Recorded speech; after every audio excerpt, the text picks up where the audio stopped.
your identity has been questioned recently by someone very famous. What did you think about that and the things that Conor had to say?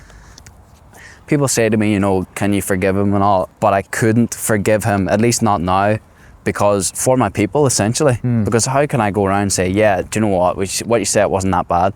It's literally the worst thing you could say to an Irishman.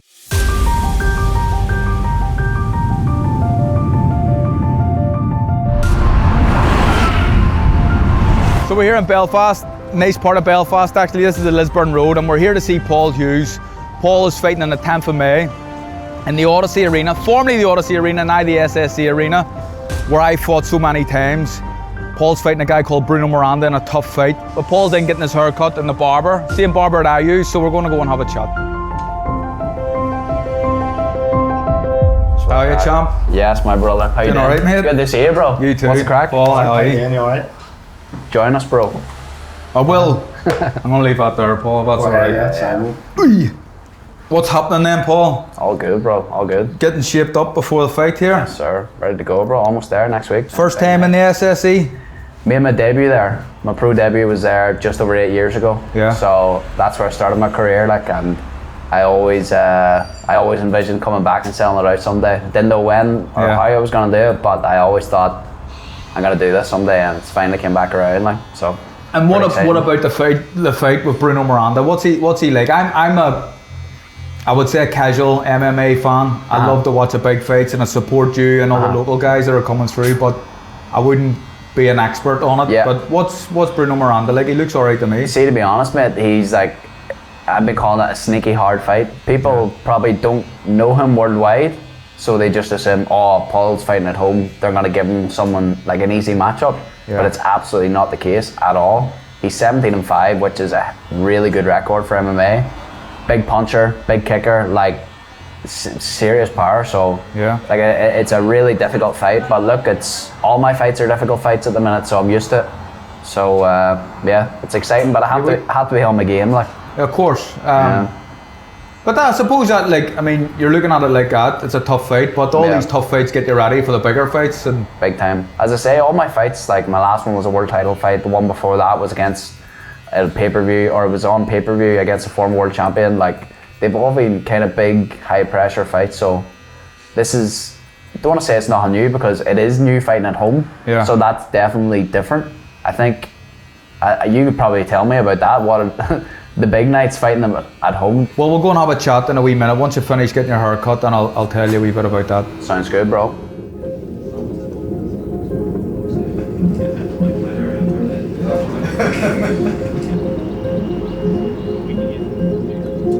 So Paul, tell me a bit about the backstory, just like why MMA? Well, even before that, where did you grow up?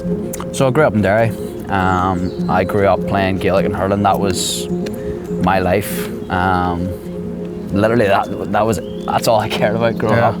Played football, soccer for Ballymena as well for a few years. You must have been alright. I done alright. We were a good team back in the day, but like I was just football and hurling mad. So played at like a really good level at club for school, and like I always said, as obsessed as I am now with MMA, I was with football back in the day. Like I was always a competitor. Like I just loved it. And then I found MMA. Was 15. There was like a wee gym that opened up close to where I'm from, and I'm from Lavey, and there's a place in Castledawson like 10 minutes away opened up, and it took us about, me and my mates in school, we were watching the UFC, and we were like, this is the coolest thing ever. We were staying up to 6 a.m. to watch it. And we were like, right, we gotta go down and try this gym. But it took us like 6 months to gather up the courage to go try the beginner class. So we had like mats in their garage, and we were like just trying out all these different grappling moves and all. And like I was a lot smaller growing up as well, so I was kind of like insecure. I was kind of insecure like about being smaller. Then I started learning how to like friggin' look after myself. I was like, this is so cool. Yeah. And then finally gathered up the courage, went down to the beginners class when I was 15, and then that was it. Just completely hooked right away. What I like about you is you're someone who has support from all sections of the community. Big time. And we're a very divided society over here, and I've always said that people know where I am from, I'm from and what I'm about, likewise you, but I think that politics and sport need to be separated, and you shouldn't involve politics in sport at all. So I can see that. You're getting support from both sections of the community. Does that make you proud? Absolutely. Yeah, it certainly makes me proud. It's something that I don't take lightly either, because I represent everybody here. You know, like, we're a fighting people, as you well know. We're all fighters here, and that's just and we are just the embodiment of that. Like, 'cause we don't give a about politics. We just care about fighting. You know, and having a good night. So nah, that's like, I do see that now that I'm starting to like get a bit more popular. It's always, you probably had this when you were coming up in your career. You probably had a moment where you're like, am I going to be taken to here by the other side of the community? And I wasn't sure how that would go for me, but it seems to be positive. Like, no, from what I'm seeing, everyone's, you know, you're always going to get the odd clown every now and again, like we all do, but everybody seems to be very, very supportive of you. So I think I topped the bill in the Odyssey 7 times. Atmosphere for me in that place, I don't think it can be recreated anywhere else in the world. Like, it's a small arena in terms of, you've got big 25,000 indoor arenas these days. It holds 9, but it sounds like there's 30,000 in there. And I think it's something to do with the fans, how patriotic they are, how vocal they are, but also the low ceiling as well. But the atmosphere in there, what are you expecting? Madness. I'm expecting madness. Like, I've kind of become known for the atmosphere that I bring to fights. Like, that's a testament to all my supporters. Like, anywhere I've been fighting, like recently was Dubai and Saudi Arabia, you heard the crowd even there traveling over. So that's what I've kind of been getting known for, is that and the walkout and the madness. So I don't even know what to expect here in the SSE. It's like, I don't even know if it's sunk in yet, because this is literally everything I dreamed of. Like, as a kid making my debut in the SSE, I was like, I have to come back. And now I've kind of got the opportunity to do it. But speaking about atmospheres, I was at Lewis Crocker's last fight there against Paddy Donovan, and holy incredible. If I could get half the atmosphere as that, I'd be very happy. No, honestly, that was crazy. You're going to be surprised. People will be noisy. They'll get behind you. And it's something. Obviously, it's not an easy fight for you. It's a difficult enough fight for sure. And the atmosphere is something that you can rely on a little bit and help get you through any hard patches in the fight. Do you think? I mean, I guess so. I heard the crowd in my last fight, in the world title fight. I remember defending the first takedown and getting away from them, and the place just erupted. And I was like, oh, this is good. And then I remember also in the last one, whenever I got cut to the head, that kind of viral photo, that shot. Amazing, by the way. Appreciate it. Like, people, like, you obviously can't plan these things, as you know, they just happen naturally. But I remember seeing the screen and the blood coming down, and I remember just looking around to the crowd and just going like, come on, do you know what it is though? And it's like, because you're a nice guy. Appreciate it. It's almost, there's almost a look of a psychopath in terms of you're smiling and there's blood just like all over your face. It was an amazing image. It's a weird one, like, it is a weird one, because I'm like totally normal guy. But see, when it comes to like competition and performing on the night and fighting in my career, I just turn into like a different animal. Like. Well, that's what they all say, isn't it? There's some sort of switch, isn't there? And I don't think you have to be a nasty person to be involved in combat sports at all. But as long as you can know when to flick the switch and turn into the animal that you are. Yeah. Did you feel that in your career? Did you feel like you had a kind of alter ego to a degree? I think so. I was a different person in the ring, definitely. And it was. How about even in the lead up to the fight, for like the week or two following or before? I used to get, obviously, you get a bit touchy around when the weight's coming down and people annoy you a little bit easier and stuff. But apart from that, I was still the same. It used to be. I mean, I think I only really switched literally when the floor manager wraps the door and says, right, time to do the walk now. Yeah. And so that's the something I'm fascinated by, because fighters get into the zone at different points. Was that it for you when he was like, right, it's time to go? Pretty much in the change room, but then when you're time to go, because I think you can waste too much energy sometimes being too kind of tight or too emotional in the lead up, and I just always, I try to be sensible about things. There's no pointless really wasting that energy when you're not fighting for another week's time or whatever. Oh, so believe it or not, when we go out to the venue, my team bring a duvet and pillows from the hotel to the venue, and whenever I get there, I just go have a wee Go for a snooze. kip. Oh, well, that's a bit closer to the fight than I used to have a nap. Try to always have a nap for an hour or so in the afternoon throughout the day. And I used to be able to do it, like, but yeah, I've never heard that one. Someone having to sleep in the change room. I literally bring the duvet. And every time we're going out, we're getting on the fighter bus or whatever, they've got a duvet and 2 pillows, and I just wrap myself up. So you're relaxed at this stage still? Yeah. I'm so relaxed. When it comes to fight day, I'm always chilling. Like throughout the day, yes, you have your nerves like naturally, but nothing crazy. But see, getting to the arena and stuff for me, I'm so ultra confident. Yeah. And see, when I start warming up and my music comes on, I just go. It's because you know how to fight. That's I know how to fight. Full confidence in your own ability. ability. I have so much proof of my ability as well. I've been in difficult positions before and I've always overcome it. So now I don't have a reason to doubt myself. So I really enjoy and embrace the process, embrace the walkout, embrace the announcements, everything. So we're going to head to Windsor Park here. I had a fight here, I think it's about 5 years ago now. So we're going to have a look at it. Let's do it.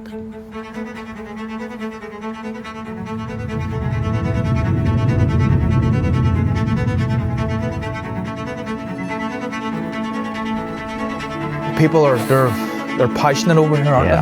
Yeah. And the noise was good, very, very good. I can only imagine that, just the view of coming out here, I could not have. I didn't want at the end the ring walk, to be honest, and a lot of times you want to just go and fight, but I was enjoying myself that much. I took my time, and yeah, it was hard to beat. Unbelievable. We go to the centre of the pitch. Why not? This is the best pitch in Northern Ireland, like in terms of they have proper groundskeepers looking after it because it's an international pitch as well. But should have brought football. Well, I need to dust off the boots and get a few games in. So just not even for skill, more so I don't blow my knees and my ankles out. That's the last thing. It's different as well. See, because obviously I played a bit of football when I was a kid and I was always fit. Then you stop. You'd asked to play charity matches every now and again, and I'm fit. I was a fighter. I could fight 12 rounds, but it's different fitness. I remember trying to play football and being after half an hour. Yeah, 100%. Where'd you play, Paul? Started off like forward, and then when I got a bit older was centre mid. I used to play centre mid. I was centre midfielder as well. I used to love it. Because I was playing Gaelic and all as well. Flying the tackles were just like, see that there, Gaelic football. Oh, rough game. Is this, I mean, maybe not Windsor, but outdoor big stadium events, is this something that is appealing to you? I think that's every fighter's dream now. You know, coming up, you see like the events that have been done throughout the world. It's like, if you're doing a stadium, you've done something well in your career. Like, so absolutely, if I had the opportunity to fight here someday, could you imagine that? I mean, that would be absolutely unbelievable. What is the capacity here? About 18 or 19, I think, and then obviously with seats on the pitch, you could get it up to about 23. How many was it whenever you fought? 23. Yeah. Well, I've got some work to do before getting even close to that, but maybe someday. Well, I had a bit of help. Big Tyson Fury was on my undercard. Nah, definitely. Well, he wasn't selling the tickets. Let's be honest. But so what? I mean, ideally for you, you've signed with the PFL. A lot of people thought you won your last fight. What's the goal first and foremost? You want to be a world champion, PFL champion? Yeah, absolutely. Yeah, I want to get that belt. I was so close the last time, so close. But I know for a fact I'll have that belt within the next 12 months. Whenever that rematch happens with Usman, hopefully end of this year, I'm gonna have that belt and I plan to hold it for a long time. Has there been discussions about it yet? Has that been absolutely. Conversations? Look, I mean, it's the fight to make. Everybody knows that fight's gonna happen. I've obviously got one in the meantime. It has to be done. It's what the whole MMA world wants to see. I'm sure all the PFL execs want that to happen because it's the biggest fight, you know, so no question. I feel like, I mean, again, being a casual, and I don't want to be disrespectful to anybody, but I feel like he got away with one, and I sensed afterwards you wanted to fight him straight away again, instant rematch.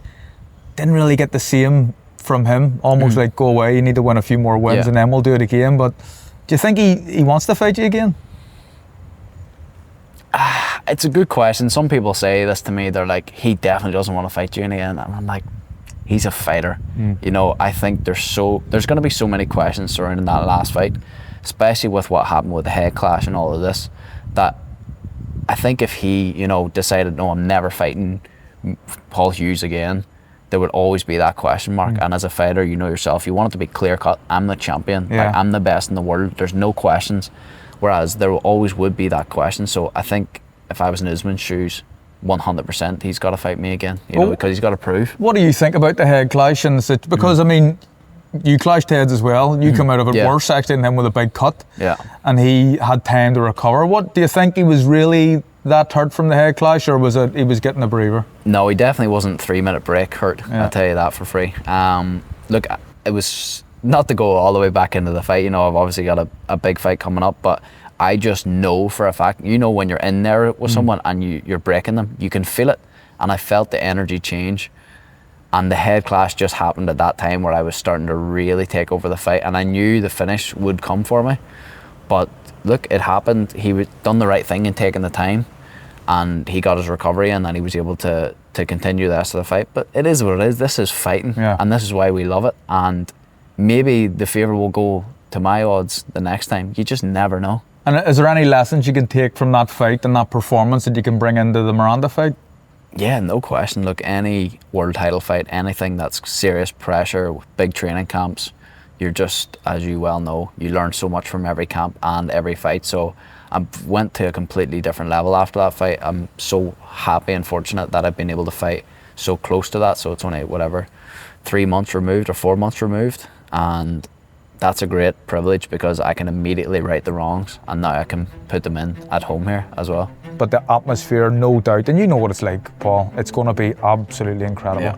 And the fan base as well that you've built. And the fan base is bigger even after the last fight because of what happened and the controversy and all that. So I think they'll take the roof off the Odyssey. The SSE, sorry. Yeah, I still call it the Odyssey as well. So do I. Yeah, I certainly hope so. Yeah, let's go. Good man. Well, I'm going to bring you over that direction to another place where I fought, the 𝗘𝗨𝗥𝗢𝗣𝗦 Slipway. Another outdoor fight. Not a lot to see now, but I want to go down and show you it, and it's very, very close to the SSE where you'll be fighting on the 10th. Let's do it. Let's go. Mate.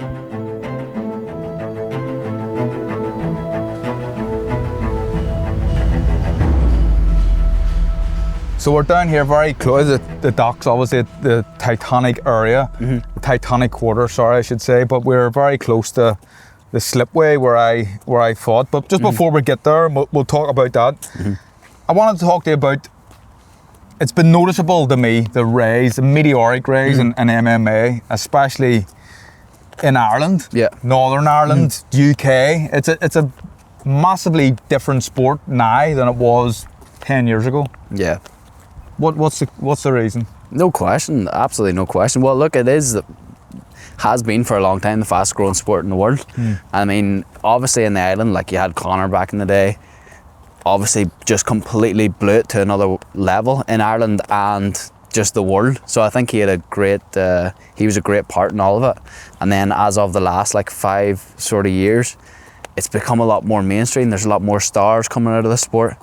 And what about yourself, Carl? Like obviously having fought here before at that part of your career, earlier days, what was that coming up? What was it like coming up for you? It was amazing. Look, boxing's always been a popular sport here in well, specifically Ireland, but specifically Northern Ireland, specifically Belfast. We produced so many top quality fighters and champions from right through the decades, really.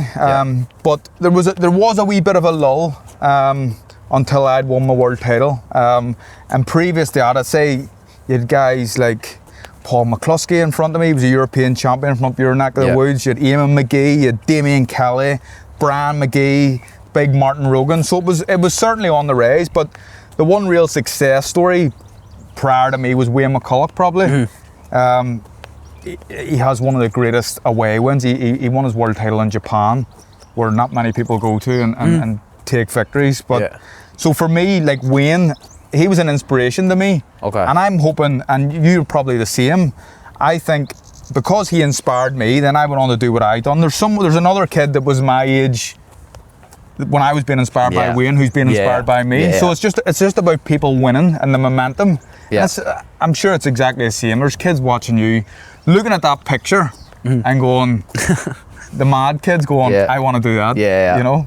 I think there's something about that, having someone to look towards, someone who basically breaks down the barrier. It's like, he's just from down the road. and he's a world champion, or he's doing this or that. Why couldn't I do that? Yeah. So that's, I think it's like a snowball effect almost, with the kids coming up watching you going, he's done it. He's a two-weight world champion. I could do it. Yeah, was that's it three? exactly it. That's exactly it. Yeah. Because I mean, well, they're both working class sports. I mean, you gotta be hungry, and you gotta be fighting for something. I think to have any sort of success, and very few examples of someone coming from a privileged or middle class background that actually does well. Because you need to have that hunger and desire. But big time. I would say the MMA world is exactly that, and as is boxing. They're very similar in that sense. And there's a rivalry though, and it's something that's hated me. It always annoys me and agitated me for a while. That people seem to think I have to be a boxing fan or I have to be an MMA fan. What's wrong with being both and appreciating both sports for what they are? And they're different sports. I mean, people like football and they like boxing. What's wrong with being an MMA fan and a boxing fan at the same time? Yeah, 100%. It's combat sport, like, you know. I think for many years, like, because MMA is so new, I think for the early days of MMA, it was a bit mental. Yeah. That kind of was the game. So I think it was kind of looked down upon, because boxing's obviously such a old sport that everyone has been watching for so many years. I think MMA was probably looked down upon, but now with the growth of the sport, and now it's a worldwide, like, everyone loves it now. Like the kids these days, I don't know, maybe you'll disagree, but I think kids these days are watching more MMA than they are boxing. I would say you're probably right. You're probably right. There's a generation that will be more into MMA than boxing, and a lot of it's down to, I think, the characters involved as well, and the personalities involved in the sport, like yourself, like McGregor, like 𝗘𝗨𝗥𝗢𝗣𝗑, the funniest man in the world, I think. You know, people like that bring eyes to the sports and get them more popular. And we've got it in boxing. We've got big characters in this game too, and I think it's always important to have that in your sport. Big time. Yeah. But see, just here, Paul, this is where I fought Kiko Martinez. So this is, if you can imagine, on this bit of waste ground, a 16,000 purpose-built arena. 16,000. You've got that there, the Titanic building. Tigers Bay, see the large chimney? Yeah. That's Thompson's, right? Thompson's Mill. I live about just up the road from that. So from the ring, I could almost see my house. Yeah. So for me, it was just a momentous occasion. You know what I mean?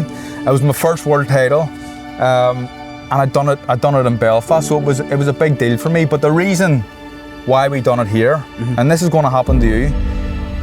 I was selling out the Odyssey, but the fight was bigger in the Odyssey, and we needed somewhere a bit bigger. So it came down to the McGuigan. It was their idea, in fairness, in McGuigan's, but they had help from the government and other people, and said, why don't we build a purpose-built for one night only arena to get more people in, and that's what they've done. But that's going to be your problem soon. You're going to be filling that place out, and you're going to be looking for somewhere bigger. But it's a nice problem to have. Yeah, well, hopefully someday. I got some work to do, like, but at least we'll be starting that off next week. Yeah, good man. You know, yeah, this is unbelievable. This is one of my favourite places in Belfast, if not my favourite. I'll often come down here by myself late at night. The odd time, there's been many camps I remember before my first world title fight, coming down here, and the shit had hit the fan in camp, and it was just like, it was one of the most difficult things ever, just getting through the training to make it to the fight. And I remember coming down here one night just by myself, and to me, like, I feel this like the centre point of Belfast here or something, and I have obviously a deep connection with the city. History as well here, isn't it? Big time. That's why I love it. The SSE's there. You've got the cranes, obviously the Titanic. In my opinion, the best city in the world. I couldn't agree more. It's the people. Like it really is the people. It just makes all the difference. People don't take themselves too seriously here. Everyone's down for the crack. Like, you don't really get looked down upon as much. Like, we're kind of, I don't know how to describe it. I just love it here. Well, the SSE is just behind the Titanic building here, and we're very close. We may as well take a walk down to it now, mate. And well, you're fighting on the 10th of May. Yeah, we're getting close. We're getting close. So you did say you love being in Belfast. Belfast is, depending on where you're from, you can call it Ireland. People say Northern Ireland, some people say the north of Ireland.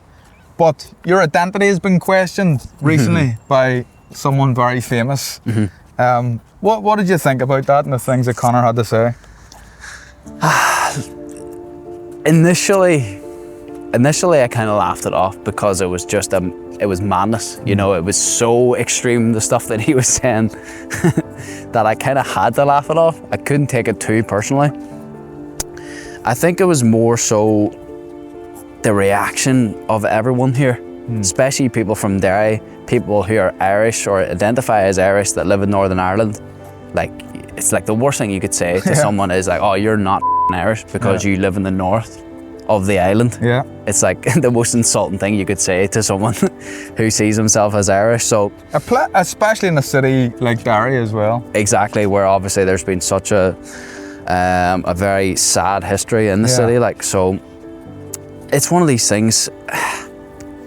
People say to me, you know, can you forgive him and all? I don't hold any hate in my heart. I don't hold hate for him, but I couldn't forgive him, at least not now, because for my people, essentially. Because how can I go around and say, yeah, do you know what you said wasn't that bad? It's literally the worst thing you could say to an Irishman. So, but the people showed their support for you as well. There was a few bars dumped as drinks and stuff, wasn't there? Bars, restaurants, everything, which is like, yeah, it's a mad thing, bro. It was a really crazy experience because at the time when it happened, you know, obviously I could have clapped back with so many things, but I decided to just keep it classy. I didn't want to kind of go down that route. And the people ended up doing the fighting for me. And you know, which was like, it made me feel good. In hindsight, I know you're on your own journey, you're making your own name, but when you have someone like McGregor talking about you, it brings more eyes to you. Yeah, you know what I mean? So in hindsight, it probably hasn't been a bad thing. To a degree, yeah, for sure. Because something that started off so negative online, and you had the clip that went out of me first where it all happened because I called him the other guy, and then his mad tweets. It was very negative, and I kind of, when I seen it all, I was like, I was thinking, oh, this is putting a big dampener on the fight that I've just had. But then it ended up being almost a good PR thing because the country got behind me so much. Like from both sides as well. Like it wasn't just people who are Irish. Like I think everyone kind of got behind me after that and going like, no, you're our guy. You know, we support you. So it ended up kind of being positive in that regard. So we'll come away from that subject now, but I want to talk to you about injuries in this sport. And you've had a few bad hands and stuff, issues with your hands and a few other issues. How difficult is it to cope with that and perform at your best when you're kind of training never 100% fit, because there's always niggles, isn't there? Yeah, well look, that's the game. You know, you're always dealing with these niggles throughout training, as you know, and you still make your way through the fights, but there's times where obviously you can't. Like I was very unfortunate early in my career. After I made my pro debut up in the SSE, it was just over 8 years ago, I had like a really bad run of hand injuries. A real horrific kind of run. It still doesn't make much sense to me, to be honest. In that fight in my debut, I broke my left hand, and then after that broke my right 3 times in a row. So 4 handbrakes in the space of 12 months. I was basically told, like, your hand's done, this is never going to heal again, retire. What's it like now? It's fine. Are they all right? Like, absolutely no issues with them since. It's a big hand as well. I do have big hands. You see these big knuckles I have? Yeah. That's what do the damage. But yeah, it was a crazy time. I've just made my pro debut. I'm 19 years old. I'm going, right, I'm going to be a professional fighter. This is everything to me. And someone's telling you the fight blew. Hands, yeah, the fight blew up. It went viral around the world. We friggin' babyface kid knocking this guy out, and I had offers from everywhere around the world. Sign here, sign there, and I kept trying to come back, and I book a fight, and then I break my hand again, and then I book another fight, break my hand again, and then it happened again. I was like, my soul was being ripped from my body every time because I had sacrificed everything. Yeah. My friends had all left, went to uni. I decided I could have went to uni. I decided, no, I'm going to chase this dream. They're all up having the crack up here in Belfast, and I'm down with broken hands trying to chase this dream of being a professional athlete. It took 2 years I was out of the game. Finally got surgery that mended it. It took a year, went to Australia. Took some time to let this basically heal as best as I could. Came back and I continued my career. And did you have your surgery here? Had it here. Who was the doctor? It was Dr. Ames.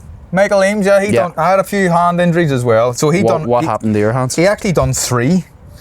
Well, I burnt myself in the oven there last week, but that's what that is. But he done. This was the first one, and it was literally there was a bit of scar tissue under my knuckle, and every time I was hitting it was just agony. So we took that out, and then I was okay, injury free in terms of my hands anyway for quite a while. But then I was getting ready for a fight, and someone's banged into a massive ornamental pillar and knocked it over. Literally 5 days from a fight in Philadelphia, and the things fell in my hand. I'm sitting on my phone. You're on your phone. This is what I'm doing. I'm on my phone, playing my phone. It's hit me here. My hand's smashed like a marble table. The pillars smashed the table, and it's broke my hand here. That is like one of the craziest stories I've ever heard. Mental. And people think it's and made up. And the scar is there's a plate. That's bad. There's a plate in there. Yeah, same. So this happened at the back end of my career, and I knew I didn't have much time, so I knew I needed to get another fight. Probably arrange one too hastily. Didn't give myself enough time to recover, but my hand was feeling okay. I was looking after it, wearing big gloves and sparring and stuff. My last spar before my next fight, I broke it. And I was same in place, Vegas. the exact same place. The same Throwing break. like a hook or... I can't even remember what it threw, but it was... Whatever happened, I hit the kid in the top of the head, broke my hand, and I'm a week out from the fight. But it already pulled out of the last one, so I felt like people have paid to come to Vegas to watch me. I was under pressure to fight. So I fought, went into the fight with a broken hand, broke my right hand in round 7. Jesus. And lucky it was a 10-round fight, not a 12-round fight. And lucky, 2 broken hands, like just for the last few rounds. Luckily the guy wasn't very good either, so I was all right. I could coax my way through it, but I done all right and won the fight. But it's just part and parcel of the game. That's the game, isn't it? Like, no. yeah, I'm sure you had many other things throughout your career that you had to just push through. Like, but that's just hands are always the worst. Yeah, but that's the game. So the SSE is just behind this building, the Titanic building. Do you want to walk down to it now? Let's do it.